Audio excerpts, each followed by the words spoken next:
everyone. Good evening, and welcome to the Jerome L. Greene Performance Space. My name is Christina Newman-Scott, and I have the pleasure of being the executive director of this fantastic space at WNYC WQXR. I love this audience. Y'all are good looking. How many of you have been here before? Thank you so much for supporting public media. It makes a major difference. Okay, so I'm going to tell you a little bit about what's coming up. Then we're going to lean into what's here tonight that you're all here for. So coming up at the Greene Space, and this is a space that our mission really is to channel the collective genius of New York City to create forward-looking live art, theater, and journalism that sparks curiosity and change. Doesn't that sound nice? We need more curiosity in this world. This is what we're doing right here. And that's why this third act conversation is so important. So coming up, and I want you to come back, on April 17th, you can take a trip back to 1970s New York City as the group Civilians. Who knows the Civilians, a theater group? All right, sir, you're my favorite guest. Okay, you're welcome. Thank you.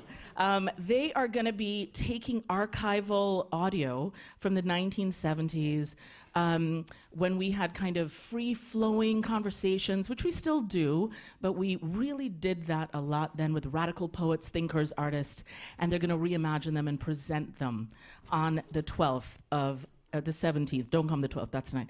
The 17th. So please do come to that. And then Wednesday, May 10th, our next Wanderlust Wednesday, which is what tonight is, features buzzy theater makers Peter and Julia as they present The Working Group. Now, this is going to be an auto-fictional men's group engaged in tackling the crisis of masculinity. Ladies, bring your dudes. It's going to be a good night. Beer and wine for sale. So tonight, though, we have the great pleasure of presenting a conversation with the Josh Sapan.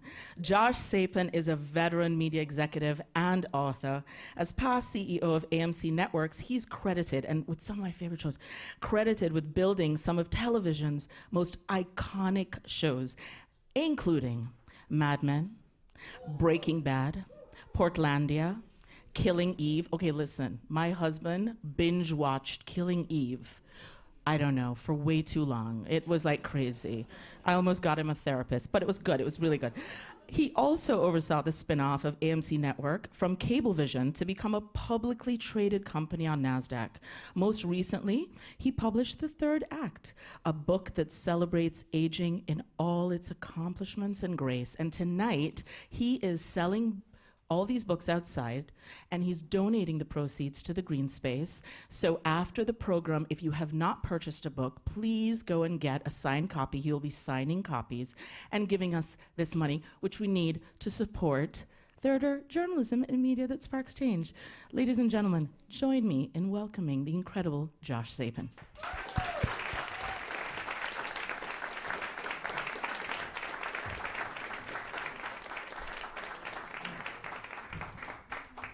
Thank you guys all for coming out. Thanks to Christina.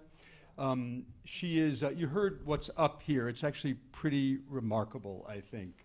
The curation and the sort of audacious innovation that she and her group do is really quite remarkable. I think there's nothing done like it anywhere that I know of. Kate Schlesinger, Jennifer Sandro, Amber Wright work together, and they are responsible for the crazy, wild, unrestricted stuff that occurs here that I think occurs almost nowhere else. There's a crew from C-SPAN here recording this for Book TV, so thank you for coming down, and I thank Eden Elam especially for helping me put all this together. And there is a new president at WNYC whose name is LaFontaine Oliver, and he is just a spectacular human being. And he joined rather recently, and everybody knows when there's a human in the house that illuminates everybody, it just spreads interest and motivation and intrigue and the desire to do more, and that is LaFontaine.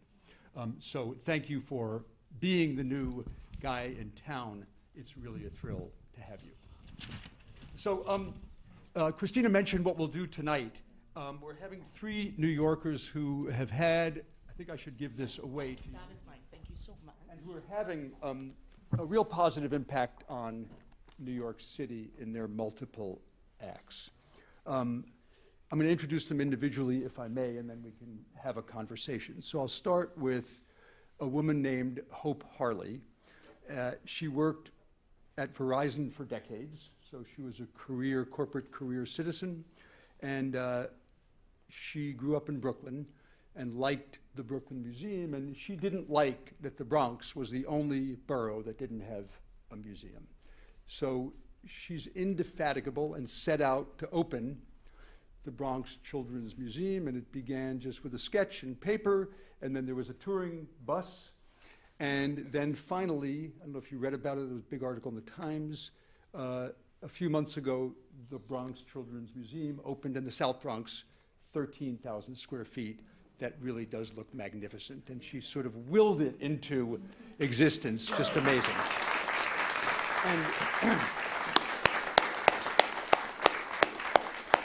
And I just want to say this, by the way, you know, no, wait a minute, hang on, there's a queue line, wait a minute. I want to say one other thing. Okay, so, you know, I've been out talking about this book and doing all this stuff, and so she and I were on a TV show together on Morning Joe, and so we do the whole thing, then we go back to the green room, and I thought, God, that woman's awfully good on television, you know? And I work in TV, and I sort of thought, she seems like a bit of a ringer, and I said, Hope, you seemed extraordinarily comfortable on television, sort of, how did you get that way? And she said, well, when I retired from Verizon, I took acting classes. She and I are the exact same age, so I was counting. So that would put her in her 60s. And so she's doing now summer stock every summer. I went home and told this to my wife, and she said, yeah, she's on that commercial in heavy rotation. And it's the Amtrak spot. So Hope Harley is 3rd, 4th, and 5th act. I'd like to ask her to come out. Hope Harley.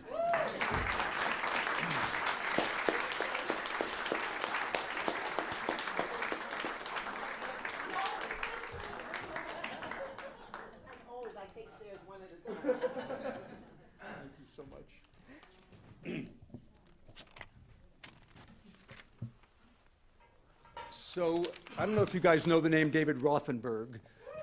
Yeah. I think a New York legend. So, you know, this is a wild story. He was a theatrical agent and a Broadway producer, and was associated with the original production of Hair, and then Richard Burton and Hamlet, and some 200 other plays. Forgive my back being to you. And this is such a cool story. He then did a play by a man named John Herbert, who had been incarcerated, and wrote a play afterwards. And it was called The Fortune in Men's Eyes. And it was about people who were previously imprisoned. And that play moved from a play, a piece of fiction, to the founding, under David's leadership, 55 years ago, to the Fortune Society. And if you don't know what Fortune Society is, for some of you, I'm going to mention 2 things about it I think it's worth mentioning. Fortune provides housing and a range of services for men and women who were previously incarcerated. I was introduced to it by Gordon Edelstein, my friend and the director, who's here. We went to the castle, the facility in Harlem, and I was blown away.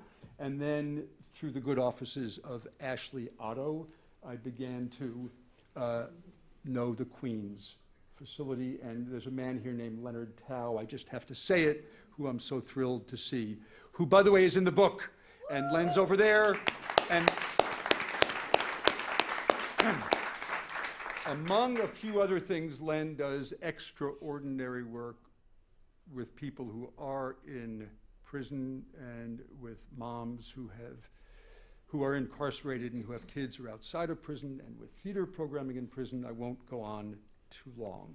So David has a weekly show on WBAI. David has written books. David is writing short stories right now. I'd like to welcome David Rothenberg.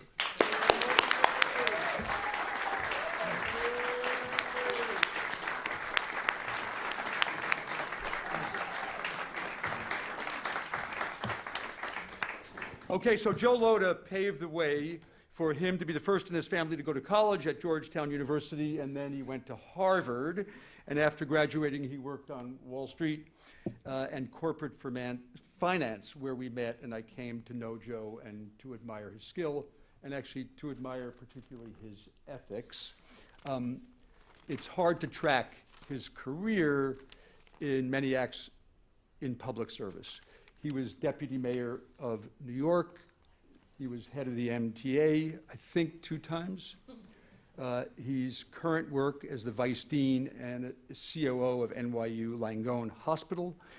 Not to mention that he ran for Republican mayor, and this is an interesting and amazing factoid, was endorsed by every daily newspaper in New York, including the New York Times.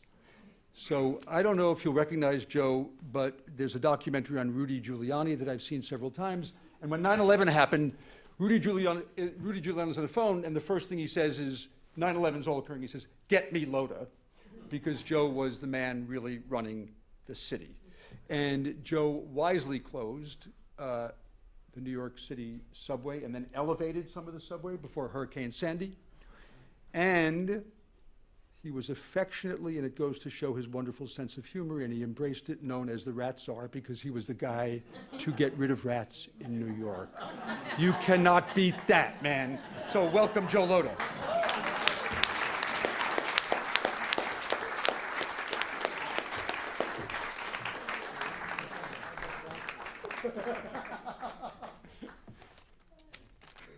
All right, so I have some questions for these esteemed panelists. And I'm going to start out with a question for everyone, because this is sort of about, a little bit about third act and a little bit about New York. Oh, thank you so much.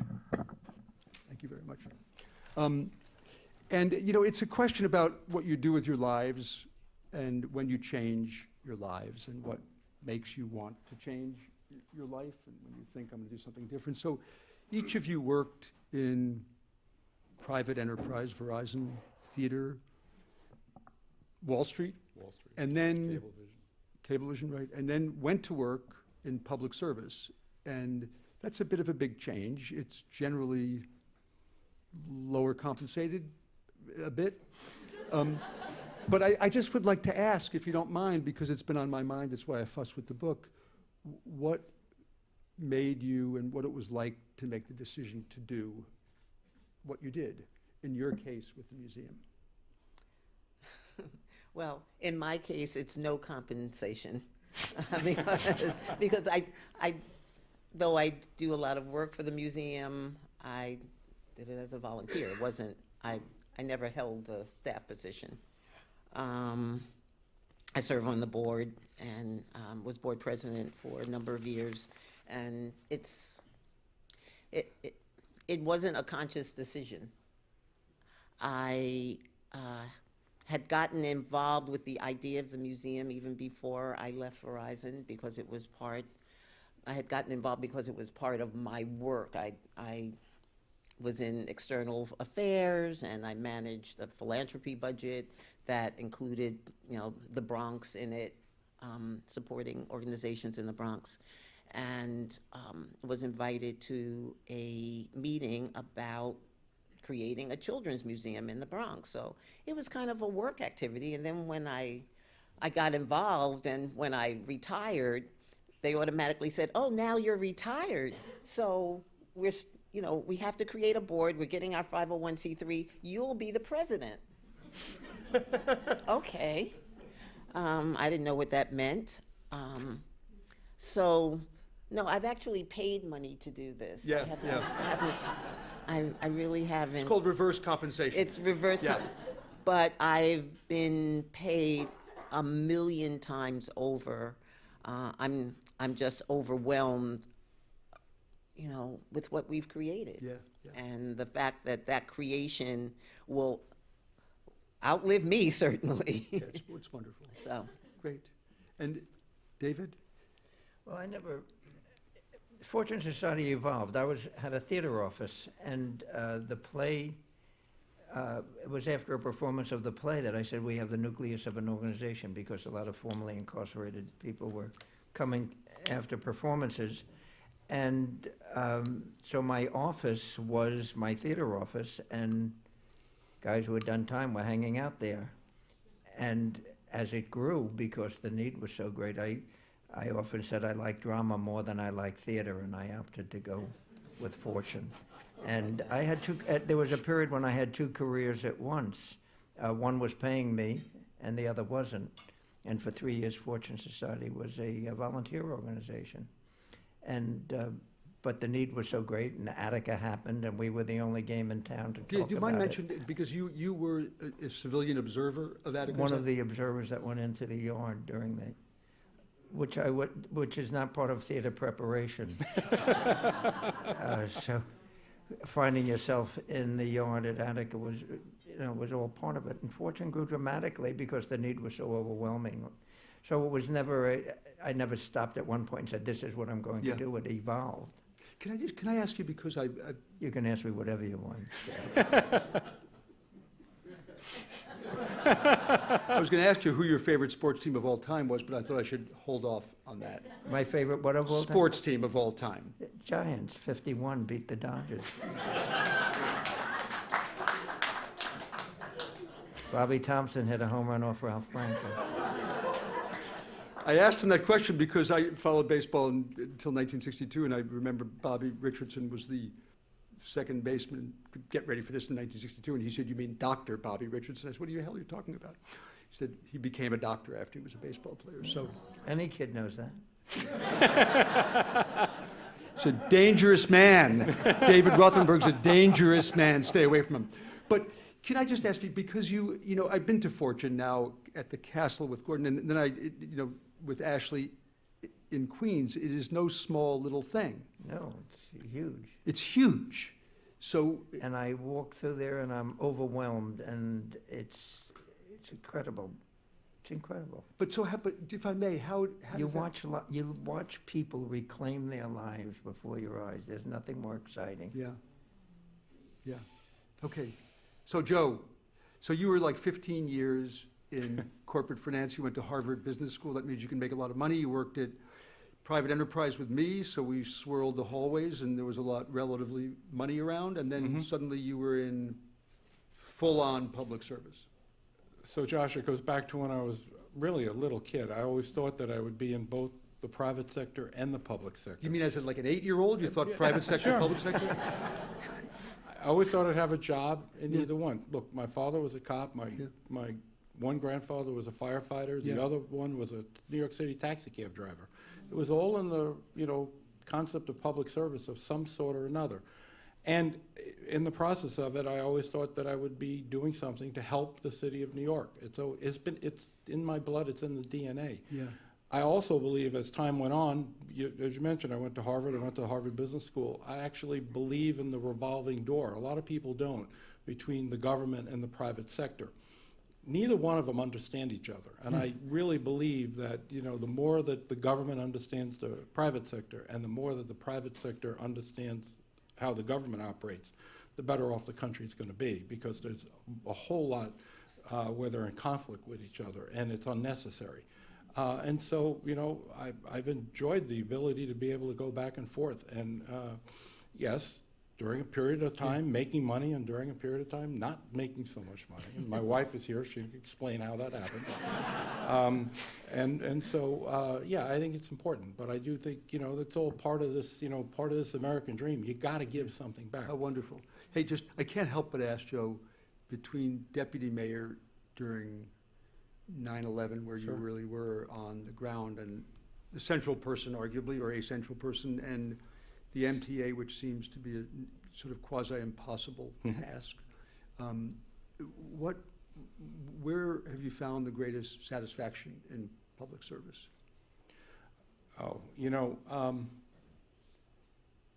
they're both quite unique. I mean, I seem to be a magnet for disasters. So whenever these things tend to happen, including pandemics, being in a hospital at the same time as a pandemic happened.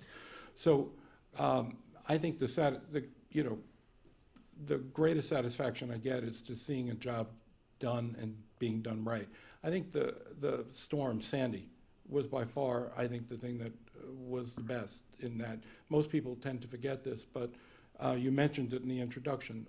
The subways, you know, we were able to get the subway system out of the way of the water that came into the lower Manhattan. So what does that mean? I don't really know. You said that back there. You got Right. the subway system So- out of the way of the water? Well, a couple of things. We all knew the water was coming up. We all knew that we needed to protect the system as much as possible. We took the switches in lower Manhattan out one at a time, put them on the last train, tagged them, put them on the last train, and the switches are basically the control mechanism, so you know where the trains are. It helps with the speed, etc. Put them on the last train, and then took the trains and put them on higher ground. Either put them in the Bronx, away from the water as high up as possible, or in Queens as high as possible. So when the water came in, it, as you remember, see the pictures, it flooded lower Manhattan. Once we got the water out, we put the switches back in and turned it on. Most people, remember, it happened on a Tuesday. The subway system was back up and running on Thursday. The city of New York it's a miracle how things operate here, but if you plan accordingly, it can work. Yeah. So. It is amazing. By the way, there's one other part of that story which I think is critically important, and it says something about how the MTA operates. The person who told me how to do that was a union worker.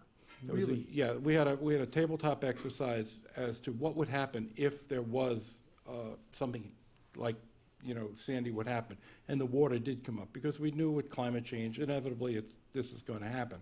So we went through this tabletop exercise, and the very first one that we had, there were no union members at the tabletop. It was all these white shirts and management there. And I basically said, guys, who's going to do the work, right? We need to have labor here at the table. And, you know, management didn't like that, but we eventually had another tabletop exercise. And in the process of it, one of these labor guys, he was a union member of the Local 100, basically shaking his head saying, if we don't take the switches out, we're not going to get the system back up and running for at least 6 to 7 months. Yeah. The reality was, he described to me exactly what needed to happen. We went down to the station, he showed me exactly how to do it, and we followed it step by step. Wow. We did what he Wow. said, and Wow. because of him, Wow. the system came back up and Wow, running. wow, So you wow, got to listen wow. to the guys on Wow. the street. Man, that's sort of amazing. That's actually quite a story. It is quite a story. Hey, can I ask you guys, just because it's sort of, we're talking third act, but third act New York and third act New York civil orientation, orientation. I'm just going to ask you, because it feels of interest, what you think, I'll say it this way, what you think the priorities of New York are. If you were the mayor, what would be at the top of your to-do list? Any of us? After school, reintroduce after-school programs in the schools. That would be my first. Affordable housing, we had talked about that earlier, but that would be I think after-school programs, a lot of the young people I meet did not have what I had in school, which were things that got you involved and cared, because nobody gets excited about geometry and biology, well, not many, but you stay around school because of some of the singing and the programs that after school, and then education has a fuller impact. Yeah. You can go on with affordable housing.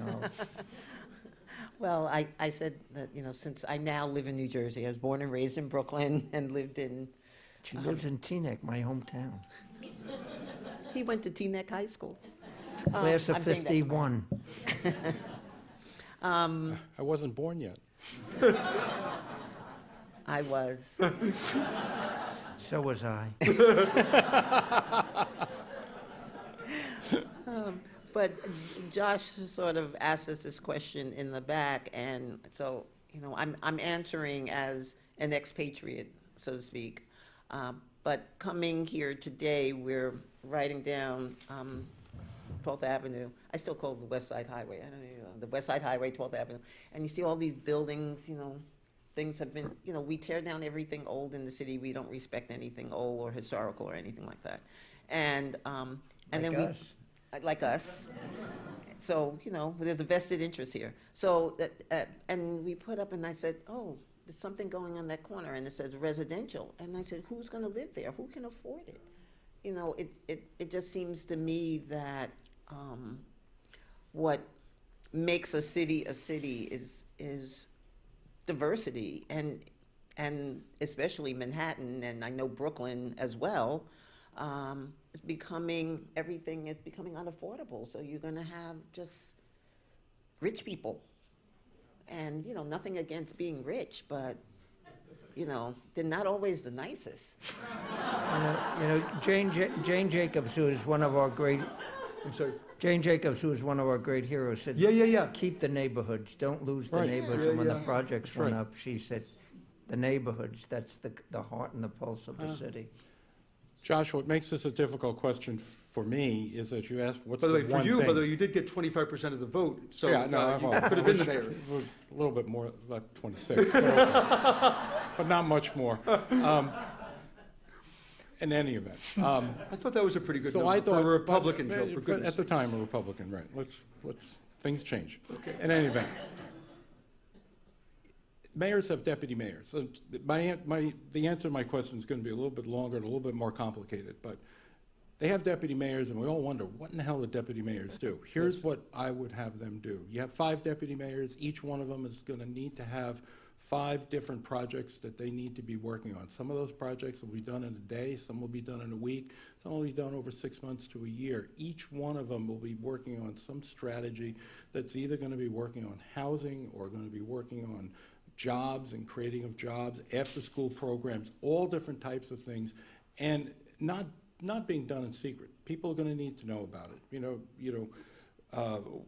The reporters need to know about it. The public needs to know about it, so you know the direction that it's going in. There are going to be some projects that are going to be important to me. The things that I care about, whether it's the cleanliness of the city, which I think is important. I think the city, since the pandemic, has continued to get dirty, and there's no reason for it. This is a beautiful city. It needs to stay beautiful. And the people, we need to find a way to maintain it. Jobs are important, the creation of jobs. Without the jobs, with the housing, the ability to, when as crime reduced, and then people started, all of a sudden, people started to be able to move into all different other parts of the city, but Yeah. then you get the gentrification, and then people who lived in those communities were moving out. The problem is you need to create jobs, and that's an important part of it as well. And the other thing, going back to the MTA, we now have a subway system that is very Manhattan-centric. Well, guess what? The city is no longer Manhattan-centric. The city lives in the Bronx. It lives in Brooklyn. That's where the activity is. Ask anybody who moves to New York now, coming out of college or moving back to New York. Where are they looking? They're not looking to live in Manhattan. They want to live in Brooklyn now. Bed-Stuy is the hottest part of the city of Brooklyn. And so, I mean, it's that's where you need to put the focus on and allow the city, to sprinkle the seeds necessary to allow it to continue to grow. That's what all good mayors have done in this city. So why how don't to you make run it grow. again? Did you Joe, hear the run question? again. Where's my wife? You want to run again? We all have dreams. I don't. I've done Dreams it come once. true. Dreams can come true. They can. So just staying on New York, if I may, just for fun, are there, I don't know quite how to frame this, but are there, which New Yorkers of our era, they could be living or deceased, but in our era, which New Yorkers of note do you admire when you think of New Yorkers who lead the city well, or have led the city well? Well, I said Jane Jacobs before. She was one of my great heroes. Also David Dinkins. Do you want the opposite end of the spectrum? Sure. Roy Cohn and Robert Moses. Robert Moses, definitely at the bottom. Definitely. And David Dinkins, who I still call my mayor, even though he's passed on. But he was a man of elegance and grace, and he was Classy. He was classy. He really a class act. And I think that, I think that he tried to please everyone, and you can't please everyone all of the time, but I think that he was a good person at heart, and I think that he was good for this city. Yeah. Hugh Carey, a governor in the 70s, who I think, there were a lot of parts of Hugh Carey who people thought was kind of weird, coloring his hair and having girlfriends and things like that. But he he individually put together a team that saved the city of New York. Really? The fiscal crisis, allowing Dick Ravitch to become head of the MTA, who was able to clean up the subway system and put it back on track again. He put Felix Roten with the Municipal Assistance Corporation to get us back on track. He is the one who selected all of these people, gave them the opportunity to put the city back on track. You know, the Financial Control Board, all of those things were developed while he was governor, and he had the vision and the belief, and he was a good kid from Brooklyn who understood that the city had all of the raw potential to become what it allowed it to become. And, you know, I know the Carey family really well. Yesterday would have been his birthday, Hugh Carey's birthday. And he's one of the most forgotten people in New York, and just the opposite of both Roy Cohn and Robert Moses. Can I ask Joe a question that I asked him back in the green room? What happened to Rudy?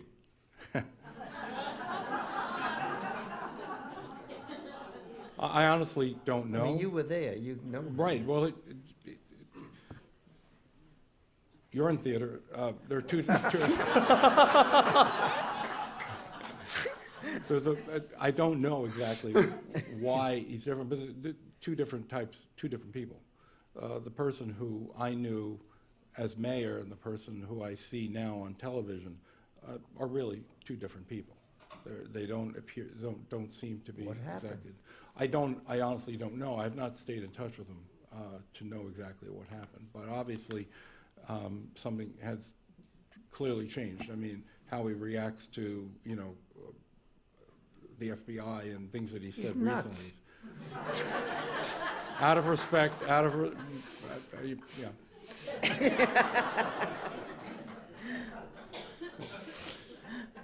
God almighty. So you are three people worthy of admiration, and you're three people who really did take, you could call them organic, but they're sort of sharp turns. Transitions that were pretty dramatic in terms of starting here and doing that, even though you may have been invited, Hope, from your job, and David, you came upon incarceration through a script or a play, and Joe, you said there's people move between it, but I guess if it's of interest, I would ask, what advice would you give people who are in middle or late middle age who are considering doing something very different with their lives? Because I think it's not so easy, even though you've all done it, and maybe they don't have to be in later middle age. Just how do you deal with that? And what do you reflect on, and how do you make it manifest? Wow, that's a tough question. I think that staying involved and engaged and pursuing your interest and doing, because you just never know what's going to be presented to you. I did not grow up with the goal of helping to create a children's museum. Even at the time when I was doing it, I mean, of course that was our goal, but it wasn't like this lifelong yearning, this is what I want to do with my life. It found me. This vision found me, and then I couldn't leave it. I couldn't leave it until it was done. Yeah. I mean, I still haven't left it. I mean, it's never going to be done, but it's. I always say that it is the thing that I am most proud of in my life, other than my children. Oh, it is. I mean, because it dawned on me when we opened. Well, when we opened officially last year, yes, but the year before, when the space was almost complete, and I realized that long after I'm gone, this entity is going to be there, and that is overwhelming. And it wasn't something that I decided. It wasn't something. It was something that found me, and I was open to it, and then it found something in me that I could not give up. And so I would say to people to be open to everything, to try. you just never know. It might not be, I wasn't qualified. Nobody's qualified. It's hundreds of people work together to make this a reality. But yeah, I just be open and be curious and try new things. So Hope, can I just ask you a question? Because that sounds right, and I understand that you were introduced to it in your job, but then you actually just, you know, whatever age you were when you started to take acting classes. Mm-hmm. Well, see, now that was a passion. I had wanted to be an actor since I was a child. That was, if someone had asked me, say in, you know, But you certainly did in it. high school. You did it, though. That's But you did it. Yeah, because- later, much later. Yeah, but by the way, that's all the more, if I may, that's, at least to me, rather, you say the other one was sort of organic, it found you, but acting didn't find you. They didn't come and say, we want No, to it was cast there. you for the Amtrak spot. No, well, my son actually, my son is responsible for it. My son had a dream at one point of being a screenwriter. And he found a class, it was at the Frederick Douglass Community Arts Center. Do you know it, David? It was on 96th Street on Upper West Side. And he found a class there to take a screenwriting class. And he called me and he said, I just signed up for this screenwriting class. They have acting classes there too. You keep saying you want to be an actor. Why don't you do something? So how long ago was this? I'm sorry. This was 20 years ago Okay. or so. And, you know, I kind of took the dare Yeah. and I started taking classes there and I loved it. I really loved it, and I took classes there I took classes with the same acting teacher, Petronia Paley. If you ever see this, I'm shouting you out because she's a wonderful actor herself and a wonderful teacher. So are there 4 or 5 other things that you started that you didn't pursue that you're not telling us about, Hope? Well, I still want to write a book, you know, or write a play. I started writing a play. I don't know if that will ever get done. I have a wonderful partner in my husband who is also a very creative person, and I call him a serial hobbyist because everything that he gets interested in things, he dives deep into that. And then he'll move on to the next thing. Yeah. Right?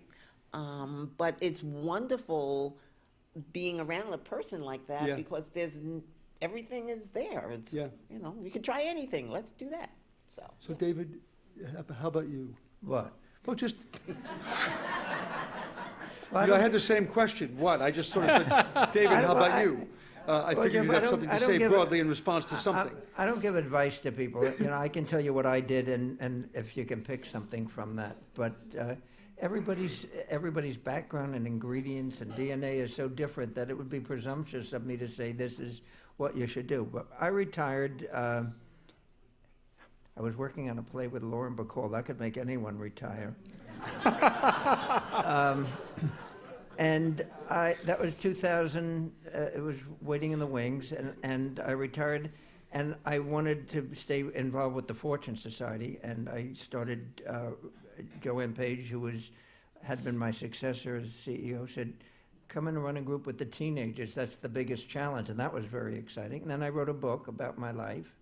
And then it's called The Fortune in Men's Eyes. it's called Fortune in My Eyes. In My I think Eyes. that's my title. Somebody. It's still available on Amazon.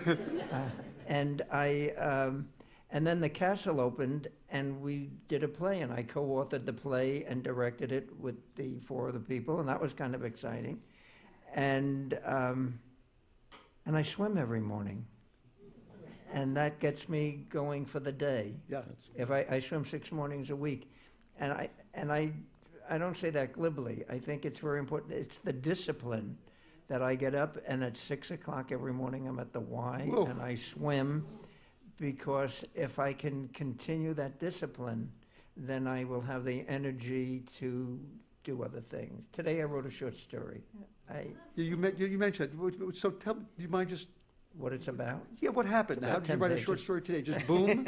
You just sat down and wrote a short story. I didn't just sit down. I've been walking around for days because I've written several. During the pandemic, I wrote a lot of stories, gave them to my agent, and she said there's no market for it. So I started reading them on the radio, calling it Stories for Which There Is No Market. and I read one last week, and an English professor called me and said, this story. So I called my original editor, and he said he'll look at the stories, but I only had 16, and that may not be enough. So I said I have to have some other stories, and I walked around for a couple. When I write, I walk around first, and I know what I'm going to write, and then I run and sit down, and in longhand, because that machine that you all use, the computer, is my enemy. So you and Robert Gottlieb, who writes all those books, those big. I saw the movie. Yeah, you saw the movie, right? Thank you. I saw the movie. That's where I learned it. So I don't know if any of that helps anybody, but it helps me. So pick and choose. I think people should talk to other people about what they've done and find out what applies to them. Yeah. Because I can't presume to go up to someone and say, "This is what I did, and therefore you should do it." All right, Joe. So I'm not going to ask you what you should tell someone else, or whatever you want to say. Yeah, please. So the enemy, the computer. There's something to be said for that. Well, no, something to be said for that because the amount of time that we're spending because of social media is preventing us to do the other things that allow us to take acting classes or allow us to start writing. It's just, there's only, for whatever reason, for those who are religious or not religious, excuse what I'm about to say, but God only gave us 24 hours in a day. And it's been that way for quite a long period of time. And if we start filling it up with Twitter and any other social media thing, it's going to prevent us from being creative. And it's going to prevent us from doing what we need to do. And it's a problem, and we need to be able to figure it out. We need to get up at 6 o'clock in the morning and go swimming and do something like that so that we can get our creative juices going. Not doing that, we are going to become something.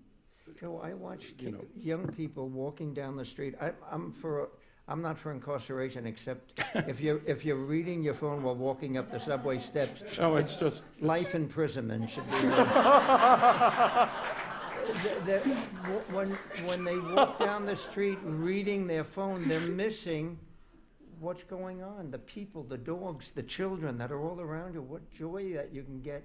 I'd stop all dogs on the street and chat. I've lived in New York my entire life, and I still walk around like a tourist. I do too. I mean, I look up. Neighborhoods.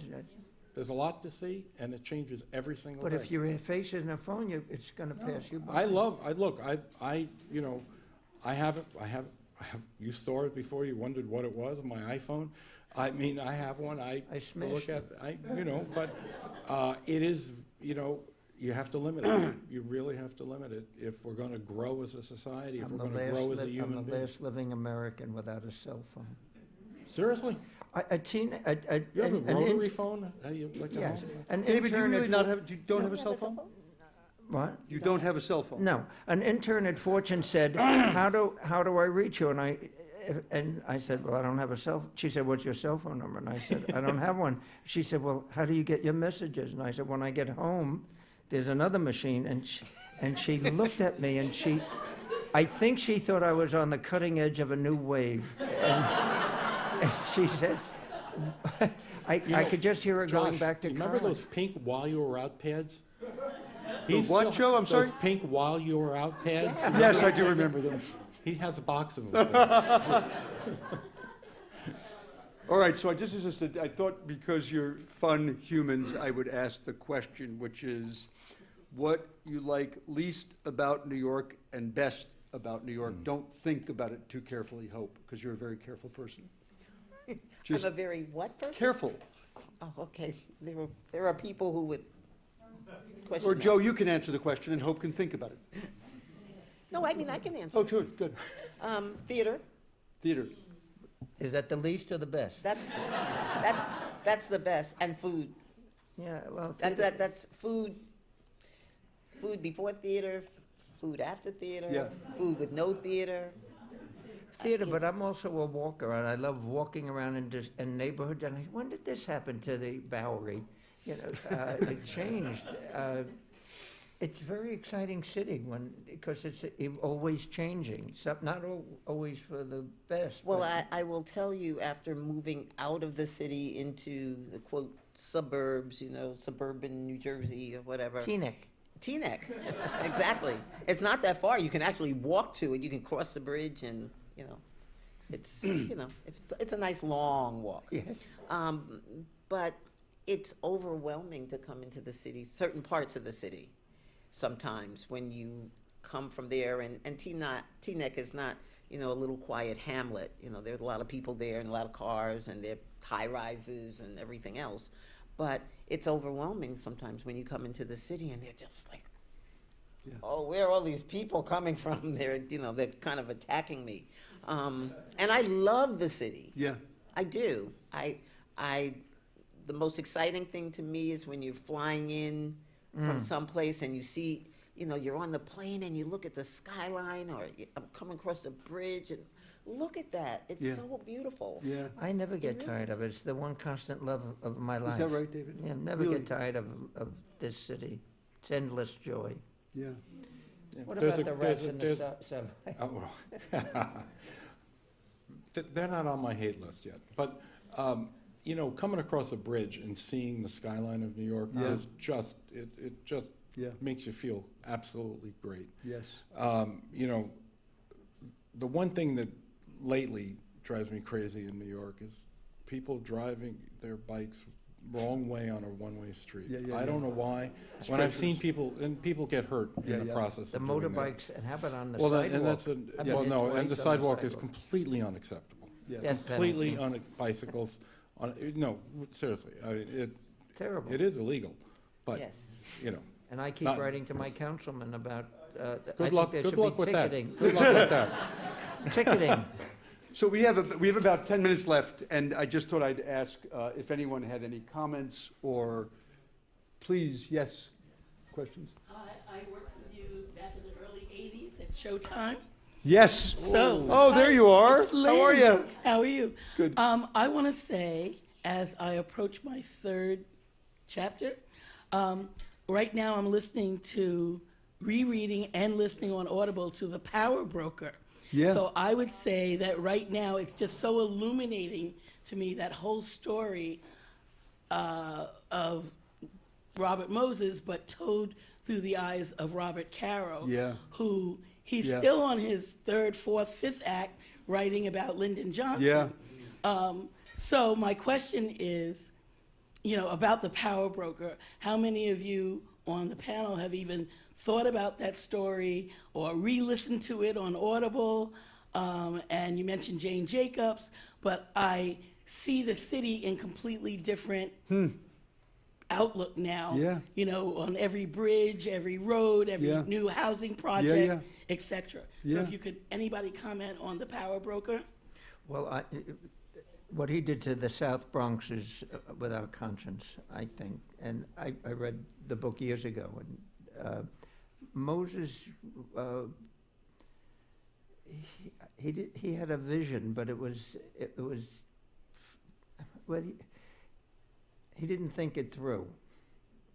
I don't know if he was inherently evil, but I think that the result of many of the choices he made. Thank God that they stopped the throughway through Greenwich Village Yeah. that he wanted. But the South Bronx was divided. The Bronx was divided, and I think that. So it was Red Hook and. Yeah, yeah. But it's Some good, it was some an not example good. of absolute power, and the fact that he had there was no accountability from him to anyone. You Yeah. might know more about that than. When you talk about absolute power, but remember, Robert Moses was a parks commissioner. He had these jobs that were sub-level. Where was the mayor? Where was the governor? Why didn't they do Where their were they, job? Joe? Where were they? Why didn't they do their job? Seriously. And these were not weak people. They had the names like Roosevelt, Lehman, LaGuardia. What were they doing, and why did they let him do what he did? They should have, he lost all his power with Nelson Rockefeller, and quite honestly, and John Lindsay. And the deal that was made, just so you know, understand what happened, and it's quite an interesting story. While he was out of town, literally, on vacation, out of the country, the deal was made that the Triborough Bridge and Tunnel Authority, which was the core of his power, was ripped away, given to the MTA, and that's how the MTA was created. And for that, the subway system was taken away from New York City with John Lindsay's permission, because Lindsay didn't have the money to maintain the subway system. So that's how the whole thing was put together. So by the time Moses came back, he didn't have a job, and he had nothing he could do about it. And it was Nelson Rockefeller with John Lindsay who was able to get that done, but had to do it when he was out of town. So finally, somebody said, enough of this. We've, to deal with it. We Right. should have sent him out of town earlier. And thank God they didn't have cell phones, because somebody would have called him up. That's a good point. I didn't read The Power Broker, but I've seen the effects of his work in the Bronx, especially because I lived in the Bronx for a number of years, and even in conjunction with the museum, the placement of the museum. Where were we going to put this museum that would be accessible to the majority of people who lived in the Bronx? And really, there is no place. There's no place that we could have put that building that everybody in the Bronx would easily be able to reach it. So you have to make a compromise. We had the space, and it was city-owned, and, Was that because of the divide? because of the divide. I mean, the it's Bronx it's Street. it's The highway divide? the Yeah. the No, Cross Bronx Cross Bronx Expressway. Expressway. It's the bane of everybody's existence if they've ever driven on it. But even now, I mean, we had a museum bus, a big purple bus, and one of the reasons for that bus was that we could travel to parts of the borough The South Bronx. that people, not only the South Bronx, all of the Bronx, Throgs Neck and But I mean, Tremont, the kids that and couldn't get there through the... because of exactly, the- there's just no way that you can't get on a train. And you think about mothers with strollers and 3 or 4 kids. It's impossible. So you see the impact of it decades later. I'm sorry, did someone have a comment? Yeah, they're talking about putting people are looking and trying. Sorry, can you take the microphone if you don't mind? Looking and trying to address that issue, and they're talking about putting it underground and reuniting the Bronx. I heard it on So I can talk. WNYC. I can talk to this, because you have the same thing in Brooklyn in the Cobble Hill, Carroll Gardens area, where the BQE is just burrowed out. It's just, and all of that. When the Cross Bronx Expressway was built, they just dug down, and it's just one big U, instead of making it a tunnel, making it a promenade on top where you could actually have grass going along that. The decision was made not to do that because you'd have to build air shafts, and it'd be more expensive to do that. It was an absolute mistake not to do that. You could build the way they've, granted, in Boston where they've done the big dig, it took them forever to do it, but that highway is underground, and there's parkland on top. It could easily be done. It does take time, it does take more money, but in the long run, the quality of life would be a lot better, and the Bronx would be, in a much different place, and you wouldn't have, on either side of the Cross Bronx Expressway, it was burnt out. The pictures of Mayor I guess it was Mayor Beam with President Carter looking at these burned out buildings at the time, and it's. And then remember, they had the decals to convey the impression that it was... Well, that's right. They would cover the windows and make it look And like say people it's actually okay. lived there. Right. Yeah. Right. I think we have time for, it's just about 8 o'clock. I think we have time for one more question or comment, if there's anyone in the room. And yes, please. Can I ask a question about the Second Avenue subway? The east side, I know probably it was a pain when you were the head of it, But why isn't the subway going down 2nd Avenue? I've been reading a lot about how connections have been made to connect them up with the other subway lines, but instead they're going uptown. Do you know? I know. why? No, I do know. I do know the answer. Obviously the first part has been built. That goes from the 60s up to 90, right up to what, 96th Street? 96th Street. Part B, that was Part A. Part B is going to then go up to 125th Street. Part C will go from the 60s down to 34th Street, and then after that, it's going to go from 34th Street and be built all the way down to the Lower East Side, where it'll terminate in the Wall Street area right around Hanover Square. That was the decision. Why it was done like that, see Charlie Rangel.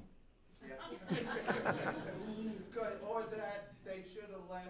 And there's no reason. There was Congressman Rangel, who I know very well, as chairman of Ways and Means at the time, had the purse strings and the money, and all the more reason why. When you control the money, you can control what's A, what's B, what's C, and what's D, and that's all. And that's really what it was. It will get built, and it will go down south, but that was the priority. That was the prioritization of the order. The second issue is, and it's really important, the part that's being built now, the tunnel was partially built already, so it's easier to continue building it. You know, that there was a tunnel built there, or, you know, somewhere around the Second World War they started to build the 2nd Avenue subway.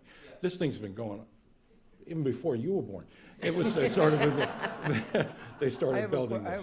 Can I ask, since we're on subway questions and I have Joe, and no rats. No. Well, I'm going to give you a name. A young man who came to Fortune, for whom I had great affection, named Darius McCullum. Oh, and he was the kid that stole. He didn't steal. He went on. He went on the subways and he drove them all over. And he had the key. He had Asperger. What's Asperger's? Asperger's. And they continually lock him up. And he's a very gentle soul. And I said to him, "Why don't you get a job with the MTA?" And he said, "They said I embarrassed them." Because he was 14 and he got on a train and he drove it all over the city. You may remember, he's a folk hero. They're going to end up writing musicals about him someday. And he's still institutionalized. And I've often said this young man didn't hurt anybody. He took a bus one day and he toured. It wasn't his. And he gave a tour of people all over the city. And but he was so sweet. And I've met, you know, in my 2 tours of duty there, I have met numerous young men who are on various different parts of the spectrum who know more about the subway system than people who work for the MTA. He knew how to drive a train. They are so, and they just love the system. They know everything about it. It's something train. about. He had an ankle bracelet. They wouldn't let him. He couldn't ride the subway when I knew him. He had an ankle bracelet. When it gets to That's that why level I of was detail, rooting for the wrong guys in the taking of the Pelham. All right, on that note, I'm going to say... No, the first movie, the first one or the second one? Both. Okay. So the taking of Pelham 1, 2, 3 has to be redone, or there needs to be a third taking of Pelham 1, 2, 3. And I want to thank all of you so much, Hope and David and Joe and Christina. And by the way, Tim Wilkins is here, the chair of the board, who makes everything happen and never says a word. Thank you, Josh. And of course, my pleasure. It's been my treat to be here. Thank you so much. Get a book. If you have children, please visit the Bronx Children's Museum. Yes, so there are books outside, and we'll sign books, and the proceeds are contributed to the station if you'd like a book that profiles all these wonderful people in the third act. Thank you so much all for coming out.